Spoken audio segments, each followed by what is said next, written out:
హల్లెలూయా. Good morning. ప్రతిదినము దేవుని కృపావార్త కొరకు ఎదురు చూస్తున్న నా ప్రియమైన దేవుని బిడ్డలకి నా వందనాలు.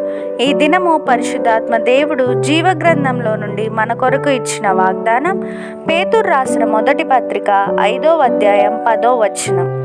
తన నిత్య మహిమకు క్రీస్తునందు మిమ్మును పిలిచిన సర్వకృపానిధి అగు దేవుడు కొంచెం కాలం మీరు శ్రమపడిన పిమ్మట తానే మిమ్మును పూర్ణులుగా చేసి స్థిరపరచి బలపరుచును. ఆమేన్. Verse of the day, 1 Peter chapter 5 verse 10.